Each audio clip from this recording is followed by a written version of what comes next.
Olá pessoal, sejam bem-vindos a mais uma videoaula do meu canal do YouTube, Anatomia com o Professor Carlão. Hoje a nossa videoaula é sobre músculos da cabeça, onde eu vou trabalhar com vocês os dois grupos de músculos que estão aí localizados na cabeça. Primeiro nós vamos trabalhar os músculos da face, também chamados de músculos faciais ou músculos da mímica, ok? E depois nós vamos trabalhar os músculos relacionados com a mandíbula, e que estão automaticamente relacionados com o processo da mastigação. Tudo bem? Espero que vocês gostem então dessa videoaula, que vocês consigam entender e aprender e estudar bem aí. E vamos então para mais uma videoaula Músculos da Cabeça. Bom, pessoal, quando nós observamos então os músculos da cabeça, como eu já disse, no início, os músculos eles são divididos em dois grandes grupos. Então nós temos aqui o primeiro grande grupo, que é os músculos faciais, ou também chamados de músculos da mímica, das expressões faciais. Por quê?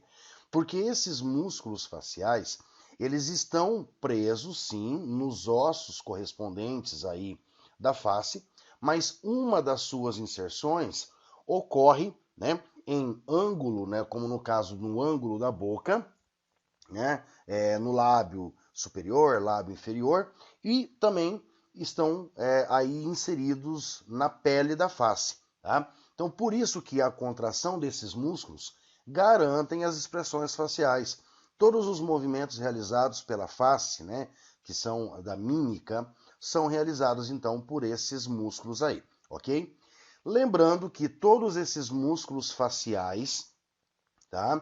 Exceto aqueles outros músculos que são mastigadores, que são mastigatórios, envolvidos com a mastigação, todos esses então primeiros aí, da face, são inervados pela parte motora do nervo facial, tudo bem? Então por isso que muitas das vezes, quando a pessoa apresenta uma paralisia facial, por exemplo, ela teve uma lesão, ou diretamente no próprio nervo facial, ou provavelmente, lá a nível cérebro, envolvendo então o núcleo motor do nervo facial. Tudo bem? Bom, pessoal, então quais são esses músculos faciais? Lembrando que esses músculos eu não vou trabalhar origem e inserção, tudo bem? Eu vou trabalhar somente o músculo, Eu vou mostrar aí a localização de cada músculo e vou trabalhar o que? A sua função. O que esse músculo faz quando se contrai, tudo bem? Bom, primeiramente então, nós podemos seguir aqui a sequência da numeração, tá? Ou também podemos seguir uma sequência que eu gosto muito de trabalhar com os meus alunos, que é de cima para baixo, tá? Então, o que acontece? Se a gente for seguir por essa numeração que está aí marcada na imagem, a gente começaria aqui com o orbicular da boca, depois iríamos aqui para o levantador do lábio superior, tá? Então, eu posso até mostrar dessa maneira e depois eu vou dizer para vocês como que eu trabalho com os meus alunos, tá certo? Então, o número 1, lembrando que essa relação numérica na parte superior esquerda corresponde a essa imagem maior aqui da direita. Tá? Essa imagem menor aqui, eu deixei só para mostrar dois músculos que não são muito bem visualizados aqui nessa imagem da direita, tá? Que é no caso o número 1 aqui, o bucinador, e o número 4, que é o levantador do ângulo da boca. Apesar que dá para se visualizar ele na outra imagem, Por exemplo, o número 9 é o bucinador e o número 10 aqui é o levantador do ângulo da boca, tá? Mas eu deixei essas duas imagens para vocês verem também aí como que é você visualizar em duas cabeças diferentes. Tudo bem?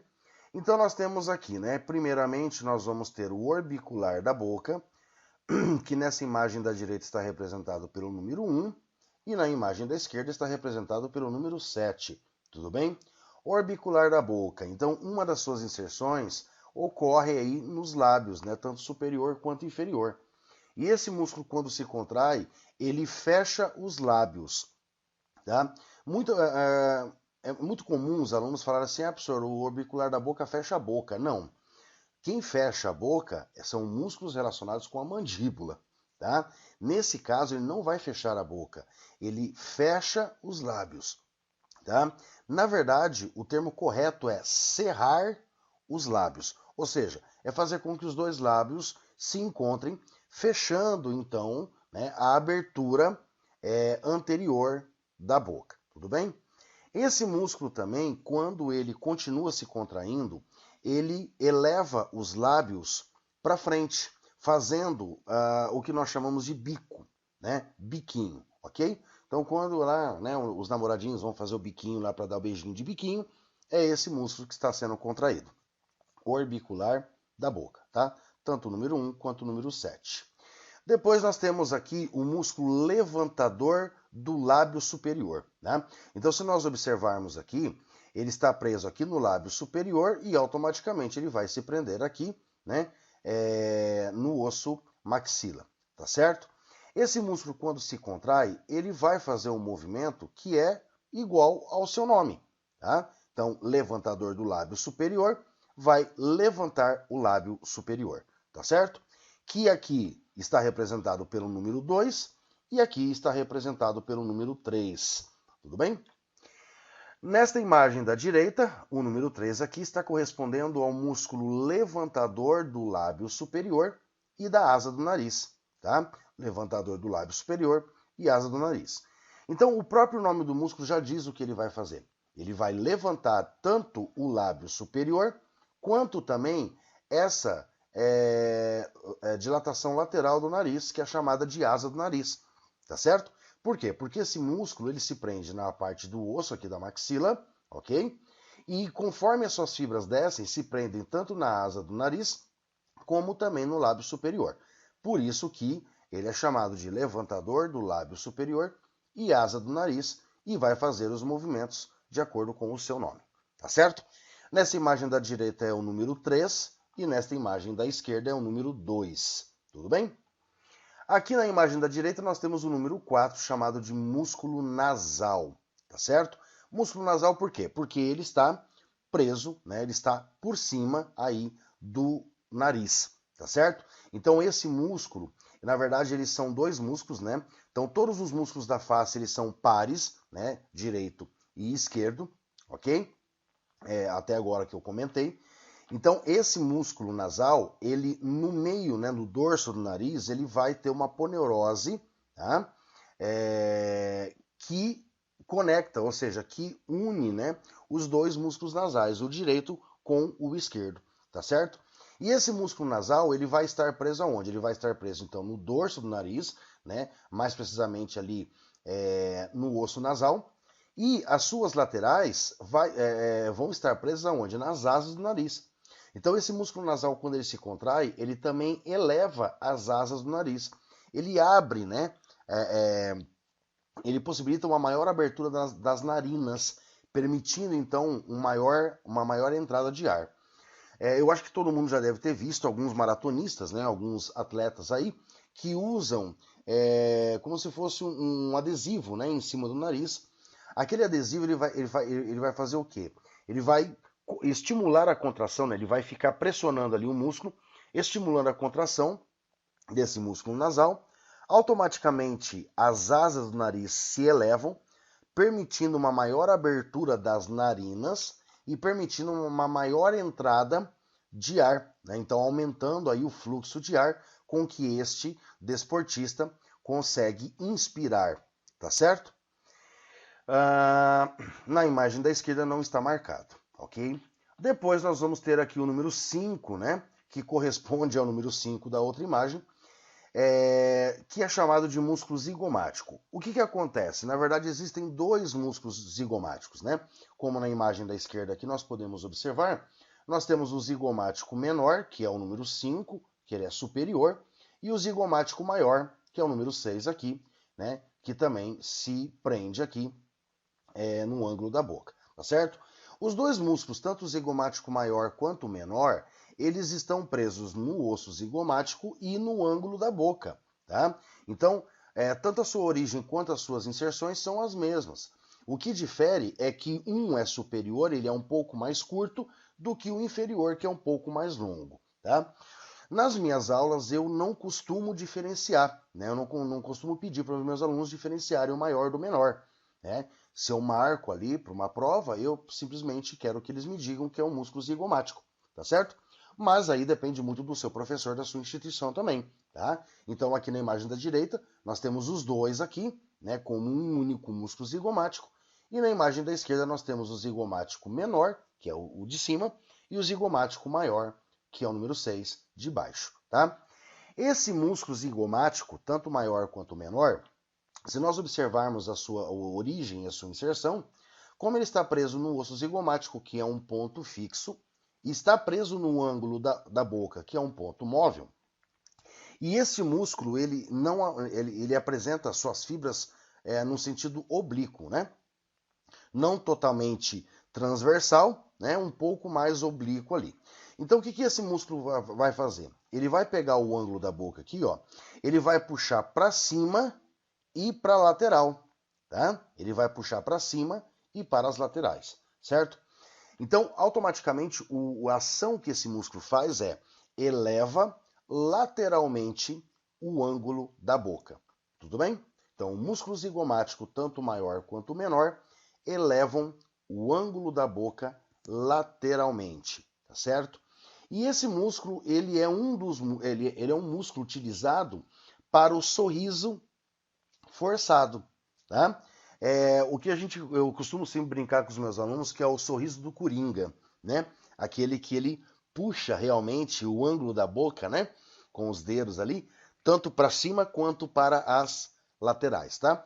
Então, é uma maneira fácil de vocês memorizarem que o zigomático ele faz o sorriso do Coringa, tá ok? Porém, pessoal, né, na prova, se o professor de vocês pedirem aí a ação desse músculo, não vão me colocar isso, hein? Tá? A ação correta é eleva lateralmente o ângulo da boca. Tudo bem? Depois do músculo zigomático, nós vamos ter aqui ó, o número 6, tá? Vejam que ele sai aqui do ângulo da boca, ele desce em direção à base da mandíbula, tá certo? E até se nós observarmos, ele apresenta um formato mais ou menos parecido com o de um triângulo, tudo bem? Esse número 6 aqui é um músculo chamado depressor do ângulo da boca, que na imagem da esquerda está representado pelo número 8, tudo bem? Depressor do ângulo da boca. O nome dele já está dizendo o que ele vai fazer. Ele vai deprimir o ângulo da boca, o que nós chamamos de abaixar o ângulo da boca, tá? Então, a ação do depressor do ângulo da boca. Você pode escrever tanto como deprime o ângulo da boca ou como abaixa o ângulo da boca, tá? É a mesma coisa, tudo bem? Um pouco mais para a anterior, né, para frente, nós temos um outro músculo aqui bem embaixo do lábio inferior, que é o número 7, chamado músculo depressor do lábio inferior. Nesta imagem da direita é o número 7 e na imagem da esquerda é o número 9, tá? Bem aqui no cantinho aqui embaixo, número 9. Depressor do lábio inferior vai fazer o quê? Deprimir o lábio inferior ou abaixar o lábio inferior. Tudo bem? Um pouco mais para anterior, né, nós vamos ter esse músculo número 8 aqui da imagem da direita, tá? Que é denominado de músculo mentoniano. Na imagem da esquerda não está mostrando, tá certo? Então, músculo mentoniano, número 8 da imagem da direita. Músculo mentoniano, tá? Ele é um músculo que está preso ali, né, no mento, né, na tuberosidade mentoniana da mandíbula e preso também na pele, certo? Esse músculo, ele vai auxiliar aí, né, na irrugação da pele do queixo, tudo bem? Depois nós vamos ter o músculo da imagem da direita, né, número 10, chamado de levantador do ângulo da boca. Na imagem da direita é o número 10, na imagem da esquerda é o número 4, tá certo? Se nós observarmos esse músculo levantador do ângulo da boca, ele fica mais interno, né? Ele fica mais profundo entre o levantador do lábio superior e entre o músculo zigomático, né? Ou zigomático maior, mais precisamente dizendo, tá certo? Levantador do ângulo da boca. Ele vai fazer o quê? Ele vai fazer justamente isso. Ele vai levantar o ângulo da boca, tá? Então, para levantar o ângulo da boca, nós temos aí tanto este músculo, que é o levantador do ângulo da boca, quanto os próprios zigomáticos, tá? Que elevam aí o ângulo da boca. Tudo bem? Depois o número 11 aqui da imagem da direita, que é o mesmo do número 10 da imagem da esquerda, é chamado de músculo orbicular do olho, tá certo? Esse músculo orbicular do olho, ele vai ter uma função parecida com o orbicular da boca, tá? O que o orbicular da boca faz? Ele fecha os lábios, né? Eles fazem com que os dois lábios se encontrem, eles cerram os lábios, né? Aqui o orbicular do olho vai fazer a mesma coisa, tá? E novamente, não fecha o olho, porque o olho propriamente dito não se fecha. O que você fecha são as pálpebras, tudo bem? Então, o orbicular do olho, ele vai fechar as pálpebras, tá certo? Então, levanta o orbicular do olho, fecha as pálpebras. E depois, por último, sobrou aqui, né, o número 12, né, que ele é chamado de músculo occipito frontal ou simplesmente chamado de músculo frontal, tá? Este músculo frontal, ou também chamado occipito frontal, ele é um músculo que, quando se contrai, ele irruga a testa, tá certo? Então, ele vai irrugar a testa, tá certo? Determinando aí expressões de espanto, tá bom? Bom, pessoal, então aqui foram, né, os músculos aqui faciais, né? Lembrando que eu não trabalhei origem e inserção. Os que eu comentei foi só para que vocês tivessem um entendimento da ação de cada músculo, tá certo? E agora eu vou explicar para vocês como é que eu trabalho com os meus alunos. Eu começo de cima para baixo. Então eu começo primeiro aqui, com quem? Com o músculo frontal. Abaixo dele eu tenho quem? O orbicular do olho. Aí eu começo do nariz, né, que é bem no meio, que é uma estrutura mediana, e vou para as laterais e para baixo. Então aí eu começo nasal, levantador do lábio superior e asa do nariz, levantador do lábio superior, levantador do ângulo da boca, zigomático, né, daí eu trabalho só como zigomático, mas também, se quiserem, pode ser zigomático maior e menor, orbicular da boca, depressor do ângulo da boca, depressor do lábio inferior, mentoniano e, por último, aqui dentro, o bucinador. Tá? Outra coisa, eu não comentei sobre o bucinador. Né? O músculo bucinador, que é o número 9 da imagem da direita e o número 1 da imagem da esquerda, ele é um músculo da bochecha. Tá? É ele que, na verdade, forma, né, a parede lateral da boca, que é a nossa bochecha, tá certo? Lembrando que ainda em cima dele, né, mais aqui para fora, ele vai ter uma camada de gordura, uma bolinha de gordura, né, chamada corpo adiposo da bochecha, antigamente chamado corpo adiposo de Bichet, tá? Por isso que vem o termo bichectomia, porque você vai retirar o corpo adiposo ou a gordura de Bichet, tudo bem? Esse músculo bucinador, como ele forma ali, né, a bochecha, toda a parede lateral da boca, esse músculo, quando ele se contrai, ele faz com que as suas bochechas elas aumentem, né, expandam, né, para fora, aumentando automaticamente a cavidade bucal, tá? E esse músculo é chamado de bucinador por quê? Porque bucinador vem de bucinare, né, assoprar, né? É muito utilizado aí por instrumentistas que tocam instrumentos de sopro, tudo bem? Então aí o último músculo facial, que era o bucinador, tudo bem? Então a ação do bucinador é aumentar a cavidade bucal no soprar, tá? Então ele é um músculo que você usa para assoprar, tudo bem? Bom, aqui ainda mostrando, né, aqui ó, nós temos o músculo bucinador, vejam como que quando ele se contrai, ele fica bem, né, dilatado, então aumenta realmente aí, né, a boca, né, toda a cavidade da boca. E aqui nós temos na imagem superior à direita, nós temos aqui, né, então um músculo o músculo bucinador, né? Aqui nós temos o ducto parotídico, né, passando por cima do músculo masseter e perfurando automaticamente o músculo bucinador para se abrir ali, né, na parte superior da cavidade bucal. Tudo bem? Aqui, pessoal, eu deixei uma tabela, tá? Eu não passei, não vou cobrar, mas se acaso, né, o seu professor aí quiser cobrar, eu deixei uma tabela com os músculos da face, mostrando a sua origem, a sua inserção e as suas funções, né? Então, por exemplo, ó, orbicular da boca, como a gente estava trabalhando em funções, comprime os lábios, né? Fecha os lábios. Esse termo fecha a boca aqui é errado, tá? Porque você não vai fechar a boca. Quando você fecha a boca, você está movimentando a mandíbula, tudo bem? Levantador do lábio superior, levanta o lábio superior. Levantador do lábio superior e asa do nariz vai fazer a mesma coisa, né? Dilata a narina, né? Para aumentando a abertura da narina ali. Zigomático menor, ele auxilia também ao levantar o lábio superior.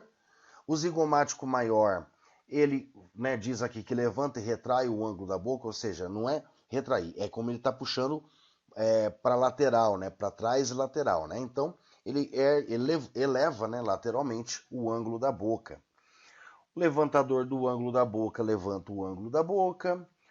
O músculo bucinador distende a bochecha e comprime, né, de encontro aos dentes, retraindo então o ângulo da boca, aumentando aí a cavidade bucal no ato de assoprar.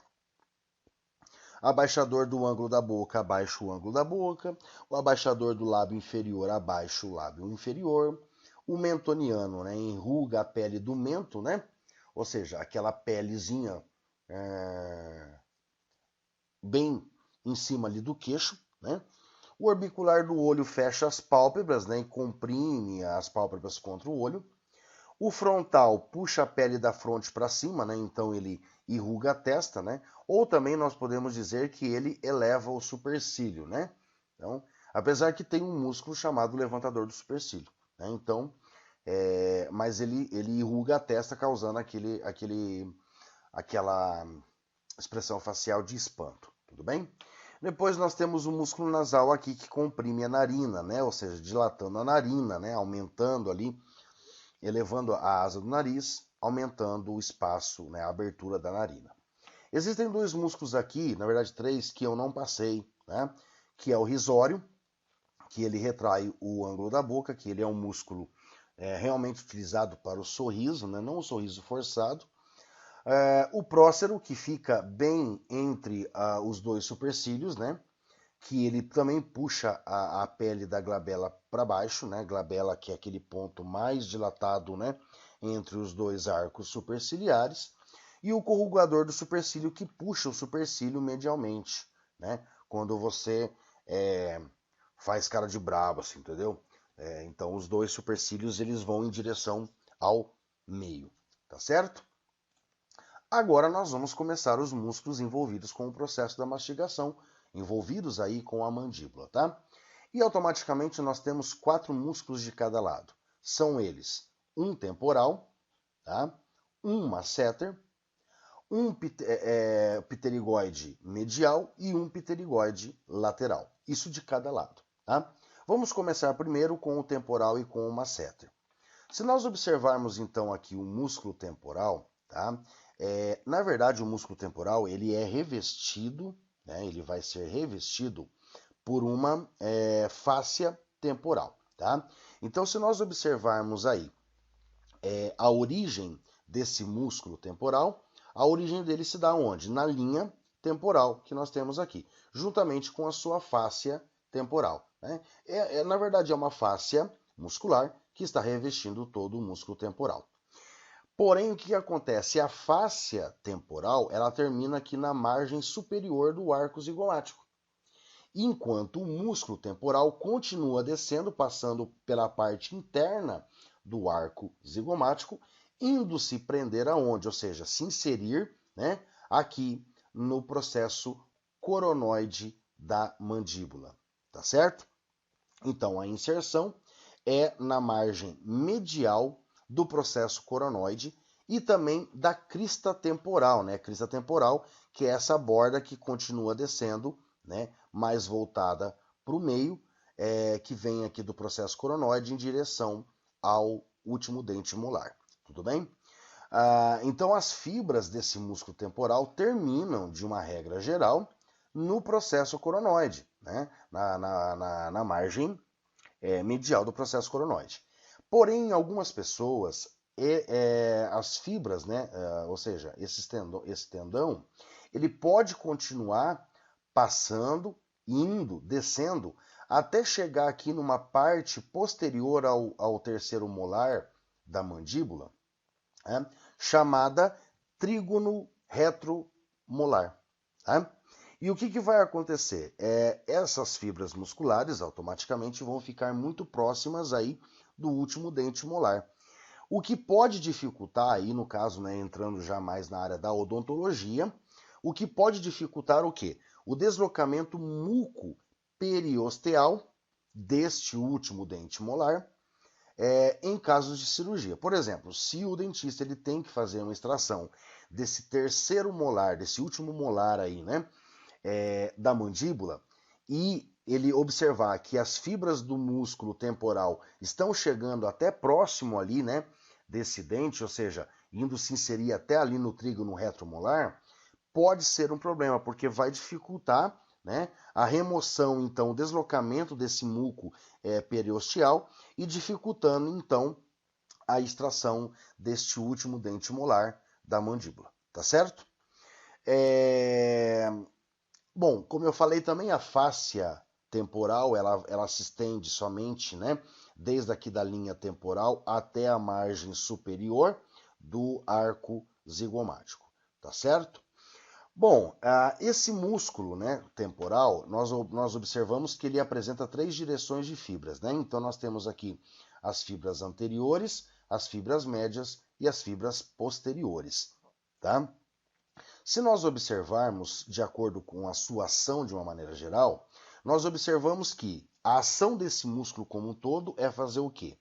Elevar a mandíbula, ou seja, puxar a mandíbula para cima e automaticamente, aí sim, fechando a boca. Porém, esse músculo temporal, ele também puxa a mandíbula para trás, o que nós chamamos de retrusão, tá? Mas o que acontece? Quando nós observamos as fibras musculares do músculo temporal, as fibras mais anteriores é que têm a maior função de elevar a mandíbula. E as fibras média e posterior é que têm a maior função de retrusão da mandíbula, ou seja, de puxar a mandíbula para trás, tá certo? Então, as fibras anteriores e as fibras mais anteriores do feixe médio elevam a mandíbula. As fibras mais posteriores do feixe médio e as fibras do feixe posterior puxam a mandíbula para trás, que é chamado do processo, então, de retrusão. Tá ok? Todo esse músculo aí, né, o temporal, ele é inervado pelos nervos temporais profundos, que são ramos do nervo mandibular, que é originado do nervo trigêmeo. Tudo bem? Depois do músculo temporal, nós vamos ter o músculo masseter. Tá? Esse músculo masseter, ele é um músculo mais potente, tá? Ele é considerado o músculo mais forte do corpo humano, né, em questão de força, tá certo? Esse músculo, né, ele recobre toda a face lateral do ramo da mandíbula, ok? Esse músculo masseter, ele vai ser revestido por uma fáscia muscular chamada fáscia massetérica, tá bom? Esse músculo masseter, ele é formado por 2 feixes musculares, né? Então, nós temos aqui o feixe superficial, que está sendo representado pelo número 4, né? E nessa imagem superior pelo número 1, e o feixe profundo, nessa imagem inferior, está representado pelo número 5, e nessa imagem superior, né, o feixe profundo está representado pelo número 2. Tudo bem? O que acontece? Os 2 feixes, eles têm origens diferentes e inserções comuns. Tá? Então, se nós observarmos, por exemplo, o feixe superficial, tá? Ele vai se prender em toda a borda inferior, né, a margem inferior do osso zigomático, né, até ali a sutura zigomático temporal, ok? Zigomático temporal. Ou seja, aquela sutura que une, né, essa sutura aqui, ó, tá? Que une o osso zigomático com o osso temporal. Então vejam que ele vai pegar toda a margem inferior do osso zigomático até a sutura zigomático temporal. Essa é a origem da parte superficial do músculo masseter. A parte profunda do músculo masseter, ele vai pegar, ele pega ali também, né, um pouco ali da margem inferior do osso zigomático, porém ele vai até a metade aqui, ó, do arco zigomático, tá? Então ele começa aqui na borda, na margem, né, inferior do osso zigomático e vai até a metade do arco zigomático. Então aí nós observamos que essas duas partes, os dois feixes, tanto o superficial quanto o profundo, eles apresentam origens diferentes, porém o que vai acontecer? Os dois feixes, né, os dois grupos de fibras musculares, eles vão se reunir em um único tendão somente, que é o tendão de inserção.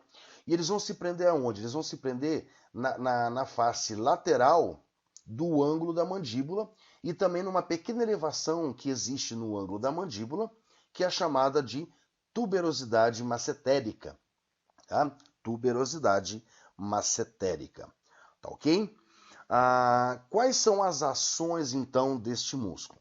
Esse músculo, né, nós podemos observar que ele tem uma parte profunda, que acaba sendo um pouco mais vertical, e uma parte superficial, que acaba sendo um pouco mais oblíqua. Tá? Então, a parte profunda, que é mais vertical, tem a função de fechar, né, a mandíbula. E a parte superficial, que é um pouco mais oblíqua, ela tem uma maior função, além de fechar a mandíbula, de puxar a mandíbula para frente. E este processo é chamado de protrusão. Tá? Então, as ações, de uma maneira geral, do músculo masseter são elevação e protrusão da mandíbula. Ou seja, eleva a mandíbula, puxa a mandíbula para cima, né, fechando a boca, e também puxa a mandíbula para frente. Tudo bem? Além desses dois músculos, nós temos o pterigoide lateral e o pterigoide medial. Tá? Eu vou voltar só um pouquinho, porque eu esqueci de falar sobre a inervação do músculo masseter. Tá? Então, o músculo masseter ele vai ser inervado pelo nervo massetérico, que é um ramo do nervo mandibular, que é originado do nervo trigêmeo. Tá? Uma outra coisa também que é muito importante salientar aí, né, é que esse músculo masseter, ele pode sofrer uma hipertrofia de uma maneira natural, né, uma hipertrofia que nós chamamos de hipertrofia natural. Tá? O que acontece? Esse músculo, quanto mais se usa, tá? Mais, obviamente, ele vai crescendo. Tá? Quanto mais se usa, mais ele vai crescendo, mais ele vai ficando desenvolvido, robusto. Ok? E isso não causa nenhum problema para o indivíduo. Porém, pode acontecer um processo aonde esse músculo ele começa a apresentar contrações espasmódicas seguidas de dor. Tá? E isso é um dos sintomas de uma disfunção da ATM, da articulação temporomandibular. Ok? Além disso, dor e contração, uma hipertrofia, né, com dor, pode ser também desencadeada pelo que nós chamamos de trismo, que é uma contração rígida, né, vamos dizer assim, do masseter, impossibilitando a abertura da mandíbula, que pode ser provocado por tétano, tá? Ou também por uma irritação do nervo mandibular, né, em casos de cirurgia, ou por infecções, tá certo? Então, existe um processo patológico chamado trismo, né? Que aí ou ele pode ser provocado pelo tétano, né? Ou ele pode ser provocado por uma infecção qualquer, ou também por uma cirurgia, no caso de uma lesão aí do nervo massetérico, que é um ramo do nervo mandibular. Tudo bem? A hipertrofia natural, né, a hipertrofia que nós chamamos benigna, não tem problema, porque quanto mais você usa, mais o músculo vai se desenvolver. Né? E existe até algumas pessoas que quando mastigam, esse músculo salta, né, um pouco para fora. Tudo bem? Bom, agora sim nós vamos começar então aí o pterigoide lateral e o pterigoide medial, tá certo? Esses dois músculos são chamados de pterigoides por quê? Porque eles estão presos, né, ali no processo pterigóideo, né, e na fossa pterigóideo, que pertencem ao osso esfenoide, tá certo? E existe o medial e o lateral por quê? Porque nós temos aqui, ó, esse, né, é o medial, que no caso é o número 2 da imagem da direita e o número 1 da imagem da esquerda. E o número 1 da imagem da direita é o pterigoide lateral, que é mais horizontal. Né? Então nós temos um músculo horizontal e um músculo, né, um pouco mais vertical, né, oblíquo vertical. Então o número 2 e o número 1 aqui, né, de imagens diferentes, correspondem ao lateral. E o número 1 e o número 2, né, da esquerda e da direita, correspondem ao pterigoide medial, tá certo? Bom, vamos começar então com o pterigoide medial, que é esse mais robusto, né, mais largo, que tem um sentido aí oblíquo, mais vertical. Esse músculo ele vai recobrir a face interna do ramo da mandíbula, tudo bem? Ele é separado do pterigoide lateral por uma fáscia muscular bem fina, tá? Mas é separado, então consegue se observar aí nas dissecções as suas divisões aí, a sua separação, tá? O que vai acontecer? O pterigoide medial ele vai ter a sua origem na fossa pterigóidea. Onde que é essa fossa pterigóidea? É um buraco, é uma parte mais funda que fica entre aqueles dois processos pterigóides. Processo pterigóide medial e lateral, no meio existe uma parte funda que é chamada fossa pterigóidea, tá? Então, ó, fossa pterigóidea. E a sua inserção vai ser aonde? Vai ser na face medial, né? Ou seja, para o lado de dentro do ângulo da mandíbula e também numa pequena elevação chamada tuberosidade pterigóidea, tá ok? Esse músculo pterigóide medial, ele vai ter uma ação de elevar e protrusar a mandíbula. Ou seja, ele vai fazer a mesma ação que o músculo masseter. Lembrando que o músculo masseter está por fora e o músculo pterigóide medial está por dentro, tá ok? Então, as ações do músculo pterigóide medial é elevação e protrusão da mandíbula, ou seja, puxar a mandíbula, levar a mandíbula para frente. Este músculo pterigóide medial, ele é inervado pelo nervo pterigóideo medial, que também é um ramo, né, que é um nervo originado do ramo mandibular do nervo trigêmeo, tá certo? E depois nós vamos ter aí o músculo pterigóide lateral, que na imagem da direita é o número 1 e na imagem da esquerda é o número 2. Mas é fácil de visualizar porque ele é um músculo mais horizontal, tá certo? O músculo pterigóide lateral, ele vai ser lateralmente, né, ao pterigóide medial, por isso que ele é chamado de pterigóide lateral, porque ele é lateral.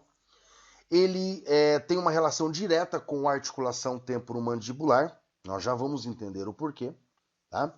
E ele é formado por uma cabeça superior e uma cabeça inferior. Se nós observarmos aqui, ó, cabeça superior e cabeça inferior do pterigoide lateral. Cabeça superior e cabeça inferior do pterigoide lateral, tá certo? O que vai acontecer? A cabeça superior do pterigoide lateral, ele vai ter origem na crista infratemporal da asa maior do esfenoide, tá? E aí, conforme ele sai aqui, né, da asa maior do esfenoide, ele vai se inserir, tá? Ele vai se inserir aqui diretamente anterior ao disco articular da ATM. Tá? Então ele sai daqui da asa maior do esfenoide e se prende na parte anterior do disco articular da articulação temporomandibular. Tudo bem? Já a cabeça inferior, ela vai ter uma origem no processo pterigóide lateral, tá?